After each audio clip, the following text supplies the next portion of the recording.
Good morning. We have breaking news this morning. The verdict in the Colin Gray trial. He is the father of Colin Gray, the accused Apalachee High School shooter. Colin Gray found guilty on all counts, including second-degree murder. We're going to take a live look at the trial here, and I'm going to give you more background on this trial today, just after a few hours of deliberating and 2 weeks of hearing from witness testimony. The jury has found him guilty. They came in with that verdict pretty quickly. Again, Gray was charged with 29 counts, found guilty on all, including second-degree murder, involuntary manslaughter, and cruelty to children. He did plead not guilty, but the jury found him guilty. His prosecution marks the third time a parent has been charged. Take a listen to that. The third time a parent has been charged for their connection to a mass shooting allegedly carried out by their child, and the first adult charge in connection with a school shooting in Georgia. And, you know, we can't see much right now, but I do want to bring in sound of the trial, that verdict being read from the judge. In the Superior Court of Barrow County, State of Georgia versus Colin Gray, case number 24-CR-593-P, jury verdict. Count 1, murder in the second degree. We, the jury, find the defendant guilty. Count 2, cruelty to children in the second degree. We, the jury, find the defendant guilty. Count 3, murder in the second degree. We, the jury, find the defendant guilty. Count 4, cruelty to children in the second degree. We, the jury, find the defendant guilty. Count 5, involuntary manslaughter, unfaithful act. We, the jury, find the defendant guilty. Count 6, reckless conduct. We, the jury, find the defendant guilty. Count 7, involuntary manslaughter, unlawful act. We, the jury, find the defendant guilty. Count 8, reckless conduct. We, the jury, find the defendant guilty. Count 10, cruelty to children in the second degree. We, the jury, find the defendant guilty. Count 11, cruelty to children in the second degree. We, the jury, find the defendant guilty. Count 12, cruelty to children in the second degree. We, the jury, find the defendant guilty. Count 13, cruelty to children in the second degree. We, the jury, find the defendant guilty. Count 14, cruelty to children in the second degree. We, the jury, find the defendant guilty. Count 15, cruelty to children in the second degree. We, the jury, find the defendant guilty. Count 16, cruelty to children in the second degree. We, the jury, find the defendant guilty. Count 17, cruelty to children in the second degree. We, the jury, find the defendant guilty. Count 18, cruelty to children in the second degree. We, the jury, find the defendant guilty. Count 19, cruelty to children in the second degree. We, the jury, find the defendant guilty. Count 20, cruelty to children in the second degree. We, the jury, find the defendant guilty. Count 22, cruelty to children in the second degree. We, the jury, find the defendant guilty. Count 23, cruelty to children in the second degree. We, the jury, find the defendant guilty. Count 24, cruelty to children in the second degree. We, the jury, find the defendant guilty. Count 25, cruelty to children in the second degree. We, the jury, find the defendant guilty. Count 26, cruelty to children in the second degree. We, the jury, find the defendant guilty. Count 27, reckless conduct. We, the jury, find the defendant guilty. Count 28, reckless conduct. We, the jury, find the defendant guilty. Count 29, reckless conduct. We, the jury, find the defendant guilty. This third day of March 2026, signed for Herseth. Thank you, Ms. Jones.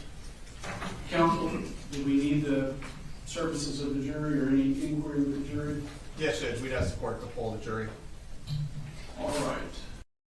All right, again, there you see it. That is the trial. We just got that verdict just a few minutes ago. Colin Gray, the father of Colin Gray, who's the accused Apalachee High School shooter, found guilty on all charges, including second-degree murder, involuntary manslaughter, and cruelty to children. I do want to talk a little bit about the backstory of this trial and how we got here today. So investigators say on September 4th of 2024, 14-year-old Colt Gray, he was 14 at the time, carried a semi-automatic assault rifle into Apalachee High School in Winder, onto the school bus, and he carried out this mass shooting. They say the boy, Colt, left second period class and emerged from a bathroom with the rifle before shooting people in the classroom and hallways. Killed in the shooting here, the victims, 14-year-old Mason Schermerhorn and Christian Angulo. They are both students. They were students and teachers.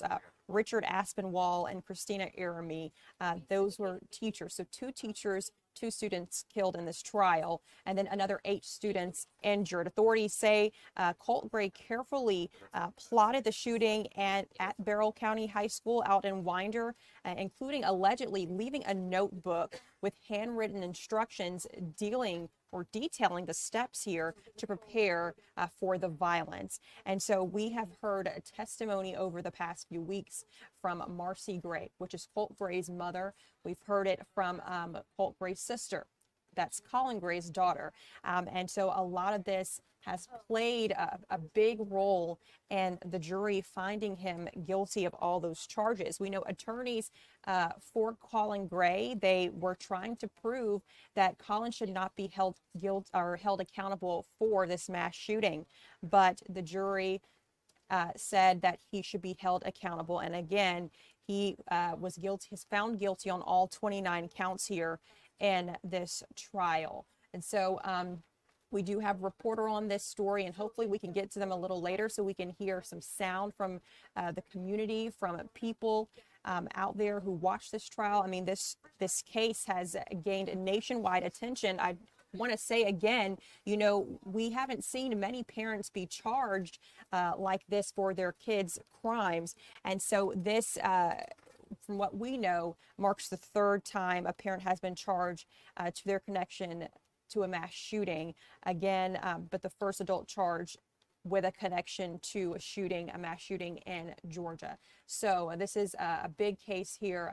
Could set precedent for future cases like this. We will continue to follow this. We do expect Colin will face the rest of his life in prison.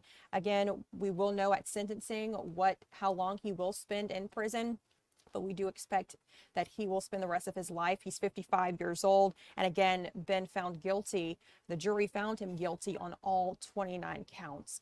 So we'll continue to follow this story. I do want to bring you out to another story breaking. Sidney Dorsey has died, and we got this in from the Department of Corrections, the communications director there. Some more breaking news this morning. If you don't know, Sidney Dorsey here, he was a former law enforcement officer who was in prison for the assassination of the man who beat him in a runoff election for sheriff.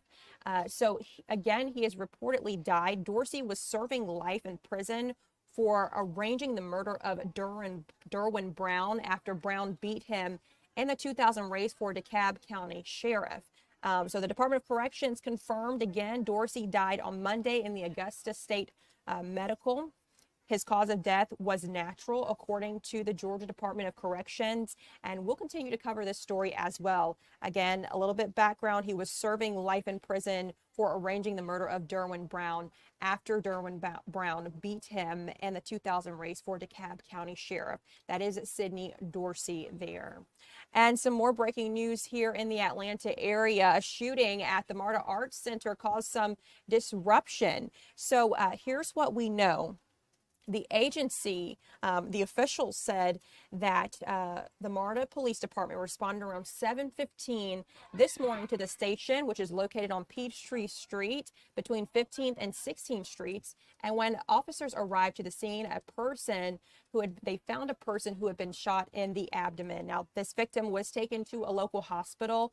Their current condition is unknown at this time, and we can update you when we learn more about that. But the MARTA said that one person person was detained in connection with the shooting, and the station was closed for a couple of hours.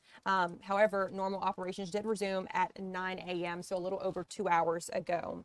Again, investigators have not yet released details about the victim here or the person detained, and we also don't know what led up to this shooting. But here's what you can do. To assist riders whose commutes were disrupted by police activity, MARTA is offering Lyft credits through its MARTA Connect program for travel between Midtown, the Arts Center, and Lindbergh Center stations. And for more information on how to claim credit, riders can visit the MARTA website. And so also want to get into another local story here. A very sad story, guys. So this is a Clayton mother who is speaking out, asking for answers after her autistic son was stabbed at a middle school. Again, this happened in Clayton County. The mother is demanding answers from the Clayton County School Board. Her 15-year-old son, who has autism, was assaulted, she says, at the middle school. She says he's also suffering from epilepsy, and he was stabbed at Forest Park Middle School in January. So this incident happened in a hallway at the school, and the student was reportedly attacked by another teen and sustained some stab wounds to his shoulder and his neck. And, you know, we're going to get back into the story. I do have some sound to play a little bit later, but I do want to bring in a national story. So we have a national correspondent who's been covering the Iranian attacks here. Very big story here called Operation Epic Flurry. We're now in day 4, and the U.S. and Israel are still, you know, going back and forth in this conflict with Iran, with President Donald Trump saying he expects the military missions across Iran to last for about 4 to 5 weeks here. So far, the number of U.S. service members killed in action stands at 6, and concerns are growing over the safety of U.S. citizens stuck in the Middle East. So Fox's Rebecca Castor has been covering this story, and she has the latest developments this morning. So let's go ahead and bring her in. Hey there, Rebecca. What's the latest on the Iranian attacks? Hi, Jasmine. We have a stunning development this morning from Israel. The Israeli military forces tell us that their Air Force struck a building this morning just within the last hour where Iran's Council of Experts was voting to elect its new supreme leader. So this is very significant. We don't know how many of the members on this council. There are 88 members. We don't know how many of them were inside the building when it was hit. But this is the only second time that this council has ever had to go through this process of selecting a new supreme leader. So we imagine most of them were in attendance. We're still waiting for details on how many of them that the Israeli Air Forces say that they took out. But right now, we are bracing for likely a strong response from Iran's military on this. This council is a group made up of largely, that's made up of religious leaders. It's not so much a political entity. It's more of a religious body. However, we know in Iran, those two kind of go side by side. But this is largely a religious group. And we are going to see Iran's military say this was a direct attack on the Muslim faith. And all signs point to the Iranian regime retaliating strongly in light of this. Becca, thank you for that update there. Now, what is the process here for Iran to select a new leader? Yes, so that's what we're talking about. This council, Iran's council, it's made up of 88 members. It's only the second time in history that they have had to elect a new supreme leader. So now the question is, if many of these members on this body were killed in this attack, how does Iran move forward? That is going to be part of the conversations that we will likely be hearing about over the next several days. Sorry about that. Now, and you know, any word here on the State Department organizing evacuation flights from the Middle East? Yeah, that's a big concern right now, especially in light of Iran possibly launching more strikes. The State Department has not announced any civilian evacuation flights just yet. That doesn't mean that they will not organize them. They did organize these flights during the 12-day war between Israel and Iran over the summer, but this takes careful planning and it's really sensitive operations. So there possibly are some behind-the-scenes efforts underway right now, but they're not prepared to share details publicly. Their message to Americans overseas right now is to make sure that they are signed up for State Department's updates. Make sure you follow Travel.gov on WhatsApp. Sign up for updates on X. And you can get those around-the-clock updates on any threats possibly in your region that you are in right now over in the Middle East. I do want to mention we are aware that there are nonprofit, non-government organizations that are actively working to evacuate Americans from the Middle East right now. One of the more popular ones is called Gray Bull Rescue, and Americans can go online, submit an application, and that will get these teams your information, and they can work with you on giving you the best chance to get out of the Middle East right now. But people over there have told us if you do have a way to get out of the country right now that you trust and is safe, take it now, because that might not be the case really just in the matter of hours. Rebecca, thank you so much for following this and giving us an update on, the process for Iran selecting a new leader and what we can expect from lawmakers too on Capitol Hill. I know we have to let you go, so I'm going to get back on to another story here. Thank you so much, Rebecca. Well, sticking with the same story, actually, I do want to let you hear sound before I move on. So we know that Trump spoke yesterday, about the war during the Medal of Honor ceremony to honor those 3 U.S. Army soldiers. So I do want to let you all listen in on what he said about the war yesterday. And thank everybody for being here, and please feel free to sit.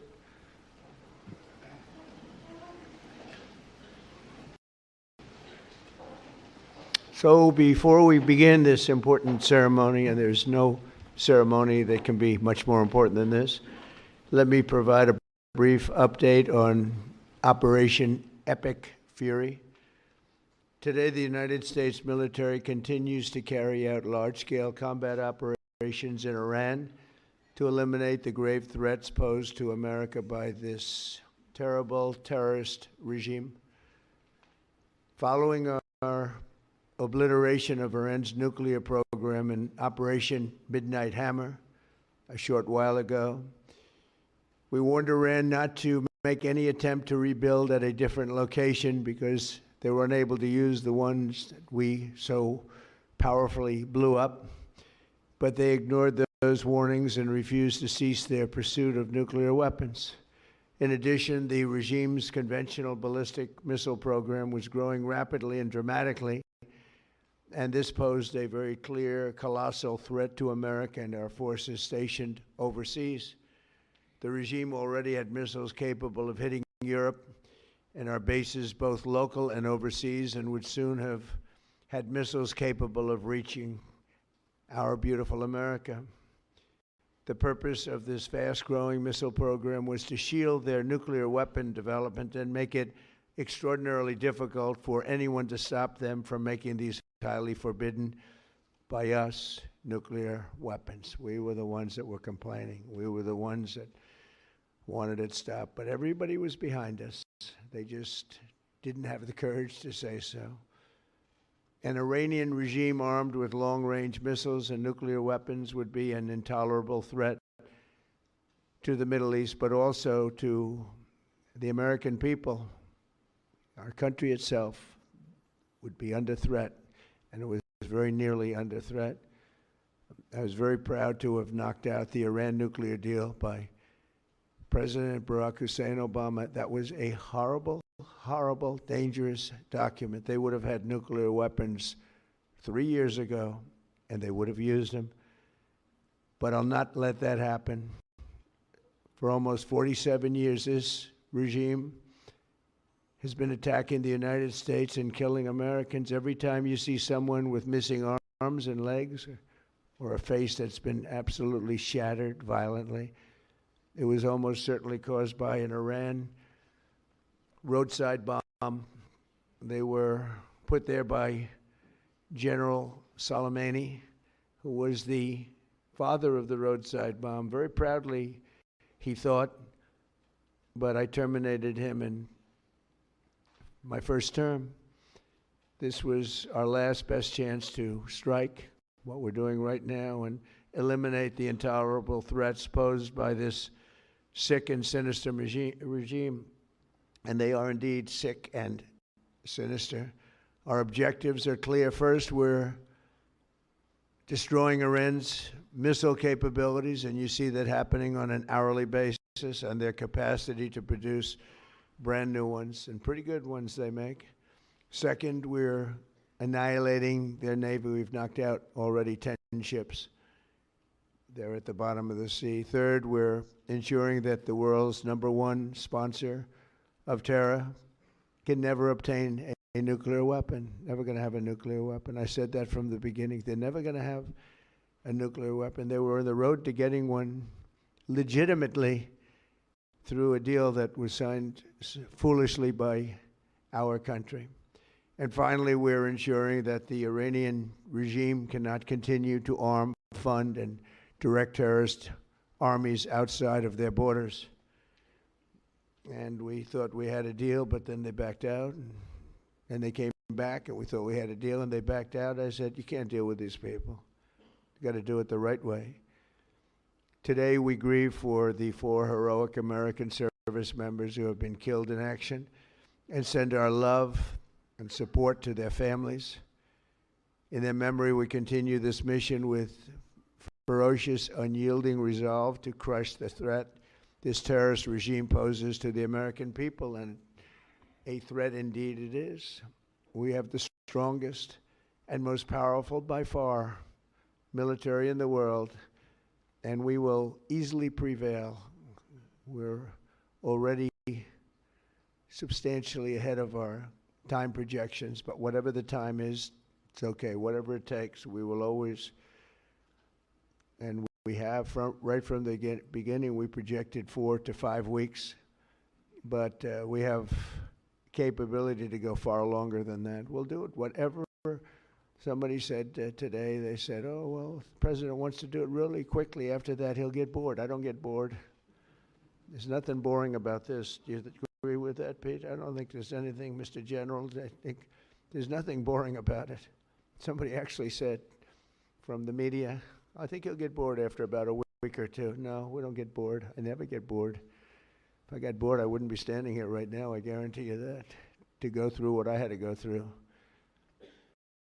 All right, that is President Trump there speaking about the Iranian attacks at Medal of Honor ceremony yesterday, defending his actions and Israel's actions there. A very big war here that is impacting Americans. We know that a few Americans have died, and there are several wounded.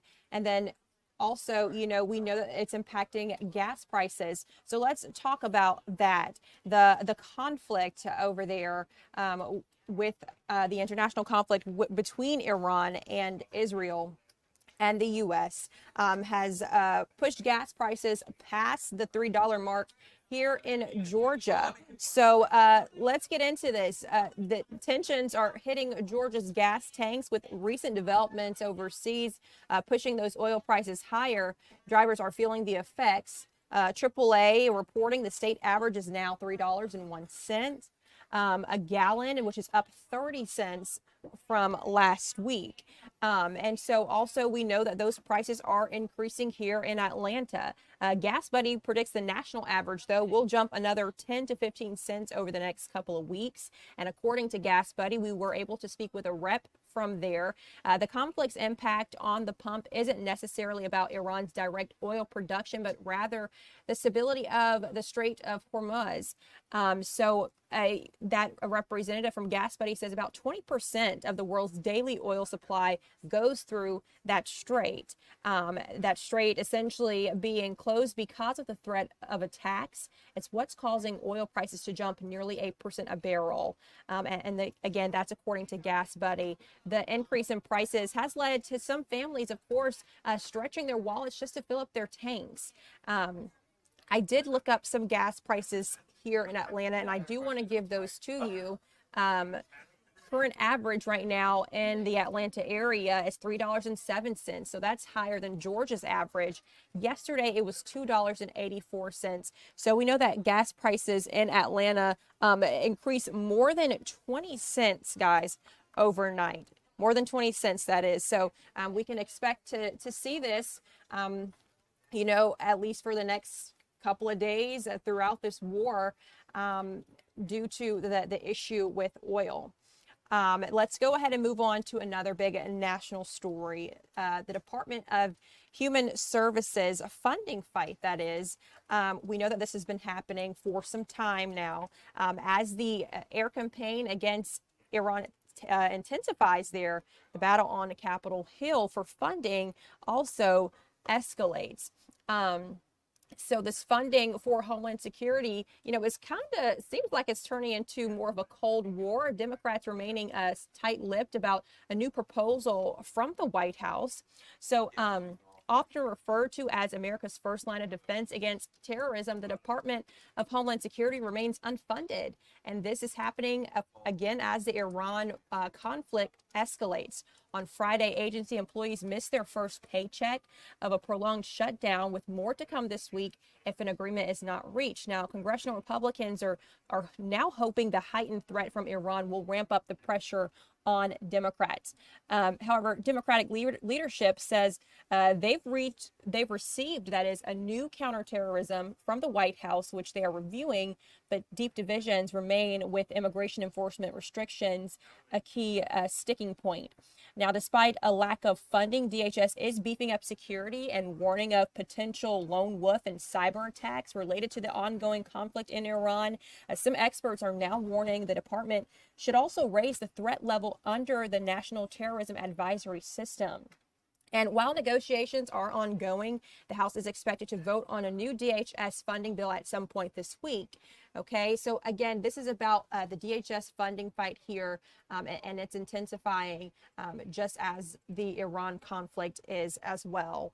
Let's go ahead and talk about Live Nation, the battle there. So Live Nation is battling the Justice Department in an antitrust case. It's a pretty big case here. And so I just want to talk to you about it. A major legal showdown brewing between Live Nation and the Justice Department, the government claiming the concert giant illegally monopolized booking and ticketing, driving up prices for fans, for you all. So jury selection is now underway in this antitrust showdown, the U.S. versus Live Nation and Ticketmaster. The federal government is joined with dozens of states and accusing Live Nation of illegally dominating the live music business after the Obama administration allowed Live Nation to merge with Ticketmaster more than 15 years ago. Now, prosecutors are arguing that Live Nation's massive ownership or management of concert venues allows the company to pressure venues to use Ticketmaster, ultimately limiting competition and driving ticket fees higher and higher for fans. Now, Live Nation strongly disputes these accusations. It says venues choose its ticketing services because it's the best and most efficient option. And they also highlight in their annual report that what they call significant and increasing competition in the ticketing space. So you can see some of the competitors listed, in this video here. Still, some antitrust experts say the government has got a strong case here. And now we could see some big superstars taking the stand and testifying. Kid Rock and Ben Lovett of Mumford & Sons are named as witnesses for the government there. On the other side, we have a lot of executives from sports teams. You can see executives from the Cowboys, the Commanders, and the Cavaliers set to testify for Live Nation. So this trial is expected to last for about 4 to 6 weeks. And if the jury decides that Live Nation violated antitrust laws, potential penalties could range from fines to restrictions on their contracts to, even in the most extreme circumstance, possibly a spinoff of Ticketmaster from Live Nation. So again, here a little bit of the background of Live Nation. their battle with the Justice Department in this antitrust case, a very big case that we'll be following. We'll be following over the coming days. Jury selection now underway here. Your time is 11:38. When we return, we'll have a look at the verdict and the Colin Gray trial. That verdict came down earlier this morning, and Colin Gray was found guilty on all counts. So we'll circle back to that.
All right, welcome back, guys. I'm Jasmine Cornell here on Fox 5 News Live.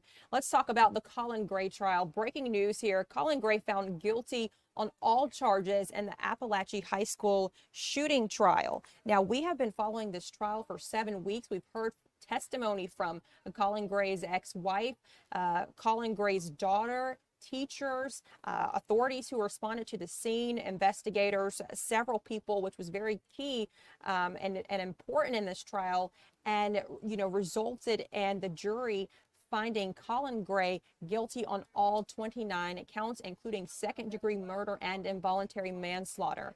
Now, Colin Gray is the father of Colt Gray. Colt Gray is the accused Apalachee High School shooter here. So let's talk about this story a little more, getting into the background here. Again, Colin Gray found guilty on all charges, including all 29 charges, including involuntary manslaughter and second-degree murder. This happened not too long ago, not even an hour ago, the verdict came in. Colin Gray is one of a few parents, very few parents across the country who was charged after their child committed a mass shooting. So this is a very big trial that could set precedent here, and we could see this happen again in the future.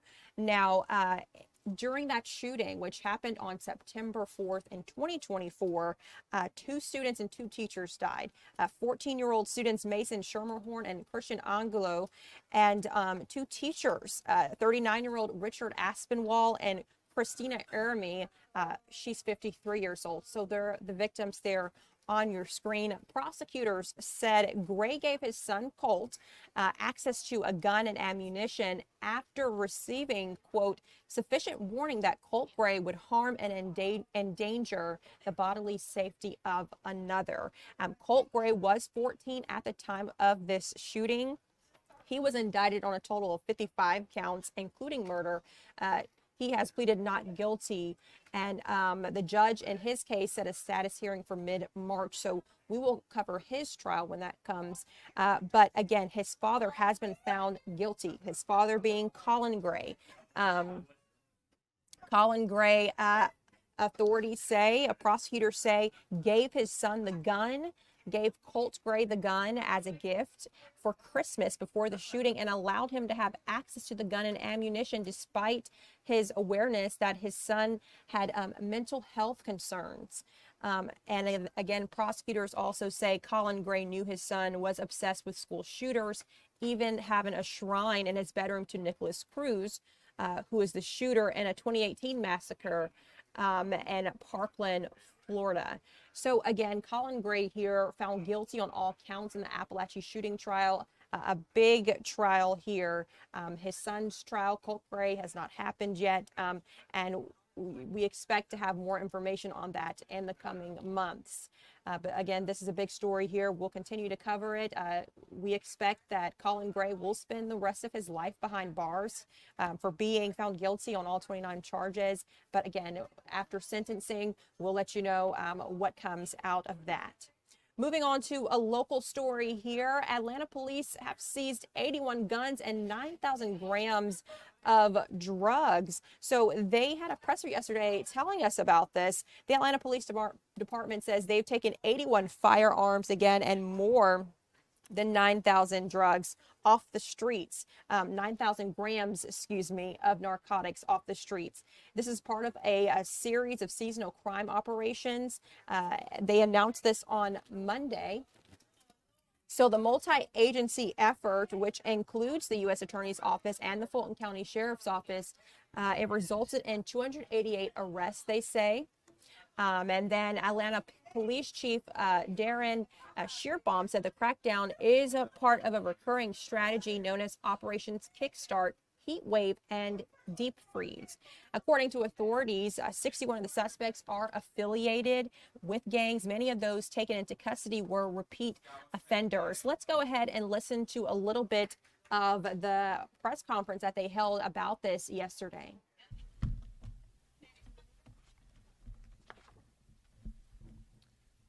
It's good to see everyone today. I always want to thank members of the media for being a strong conduit to the communities here in our city, and for delivering important messages to your viewers, your listeners, and your readers. I'm privileged to be joined today by our Sheriff, Patrick Labatt, from here in Fulton County, our U.S. Attorney for the Northern District of Georgia, Mr.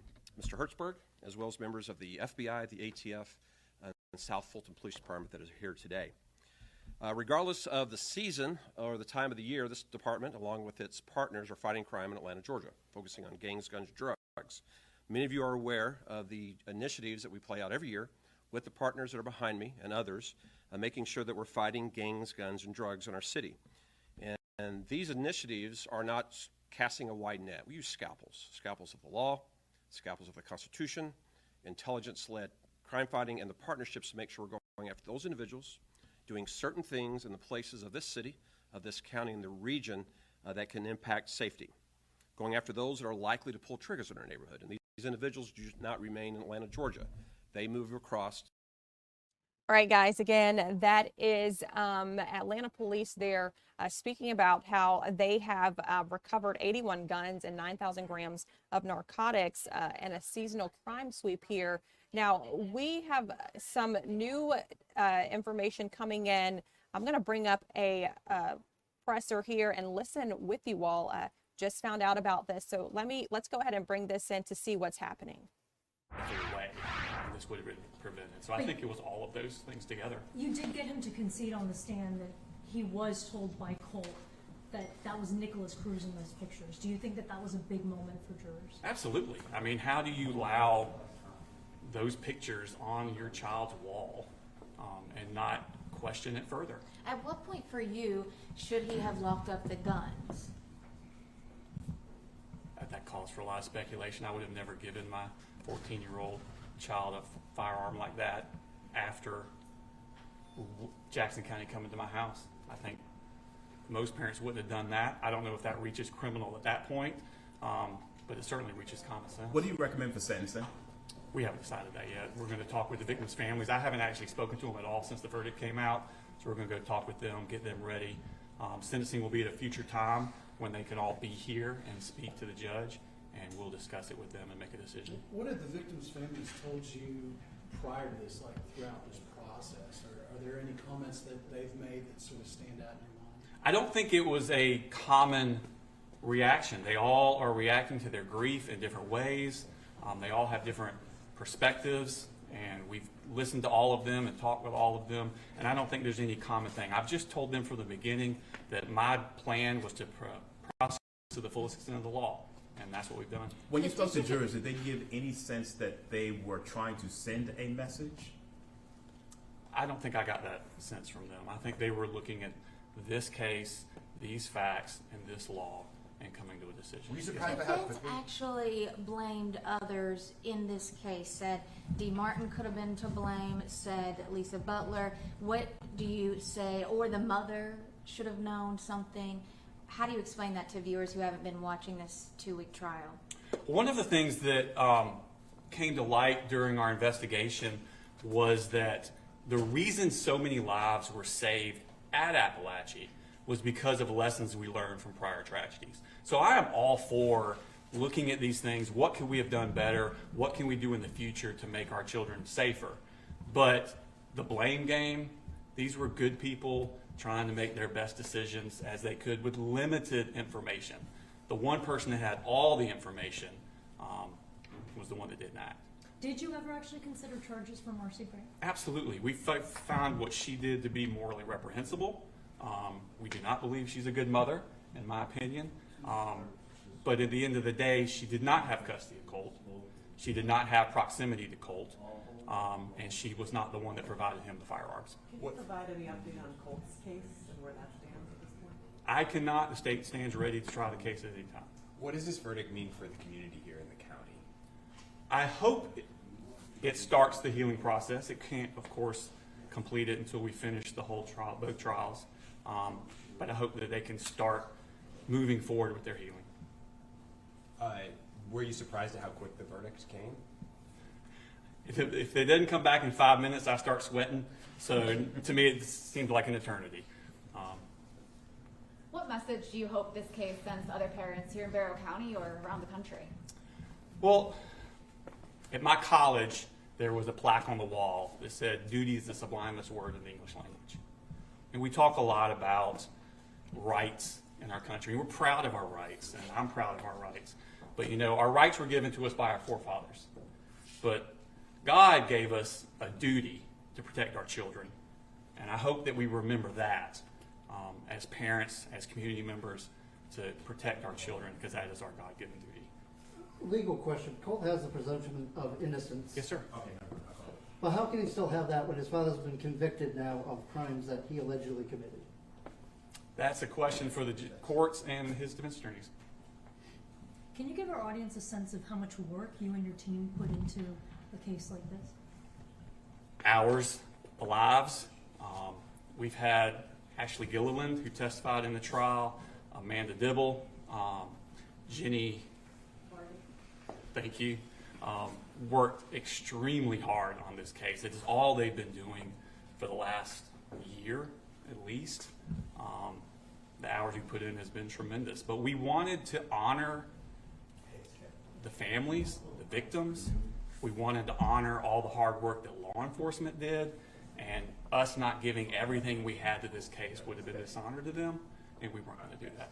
And clearly it had an emotional impact on your entire team as well as you. There were moments that we saw you, tearing up as we heard testimony from those survivors. Well, we're all parents. We can never understand the full grief, but it touches us. And we've met these families, we've dealt with these families, we've walked through with these families, and yeah, it's emotional. There were points throughout leading up to the tragedy when law enforcement could have stepped in to interrupt the situation in some way, or have spoken up a little bit louder than they did. Do you think there are some lessons that can be learned from that for law enforcement in the county as far as how to prevent these kind of situations from happening again? Yeah, we've been discussing that as a law enforcement community.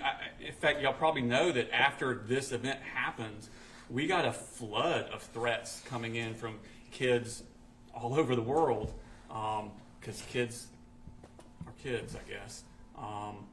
So we've had to discuss how are we going to deal with these? How are we going to work through all of these threats where children are doing this what we would consider outrageous actions of calling in threats when they don't mean anything. So yeah, there's been a lot of discussions with law enforcement about how to deal with these sorts of things going forward. What would you say to those that are disturbed by this verdict across the nation, who think this is a parent that is being held responsible for something that his child did? What would you tell those people? I would say, please watch my opening. This was a trial about this defendant's actions, his choices, and his responsibility. All right. Thank y'all so much. I appreciate everything. Thank you so much.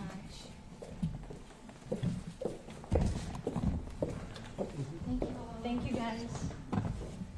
Again, guys, breaking news here. We've been covering it this morning, the verdict in the Colin Gray trial. That was the district attorney there, Brad Smith, speaking about the verdict here. Colin Gray found guilty on all 29 charges. And this is a big story. We had to cut into that and jump out of our other story so you all could hear what the DA had to say, who also, mentioned how he felt about Marcy Gray, who's the mother of Colt Gray on your screen, and the estranged wife of Colin Gray. So DA Brad Smith says he did not believe Marcy Gray was a good mother and, kind of played a role in Colt Gray's mental health declining. A very big story here that we're covering. And I want to go back through the backstory of this. This shooting happened on September 4th at Apalachee High School in Winder. Okay. And Colt Gray on your screen is the accused Apalachee High School shooter. His father charged and found guilty in this case. So we don't see that often. Only a few cases here where a parent has been charged for their child's crime in a mass shooting, or their child's alleged crime in a mass shooting. And this is the first one here in Georgia. So, 2 students and 2 teachers died in this shooting, and their names, a 14-year-old student, Mason Schermerhorn, and Christian Angulo, and then the teachers, 39-year-old Richard Aspinwall there, and Christina Aramy. She's 53 years old. They're on your screen. 8 other people were injured in the shooting. But, again, Colin Gray here is the father. He was not present for the shooting, but still charged and found guilty in this mass shooting, in this case. Let's talk a little bit more about some of those charges. I mean, involuntary manslaughter, second-degree murder, child cruelty to children. Prosecutors say that Gray gave his son Colt the gun, the semi-automatic rifle there, and the ammunition after receiving warning that Colt Gray would harm and endanger other people. So, prosecutors say it was important for him to be held accountable. You just heard the DA say it was important for him to be held accountable here. Colt Gray was only 14 at the time of the shooting, and we've heard testimony all week from his mother and from his sister who say that his mental health was declining, visibly declining, and that Colin Gray didn't do enough to get Colt Gray the help that he needed, including, not allowing him to go to therapy and stuff. So a very big story here. Continue to see us cover this trial throughout the day today. But up until now, I thank you all for, joining this news stream with me this morning here. The noon starts in just a few minutes where we will continue coverage. Thanks for joining us.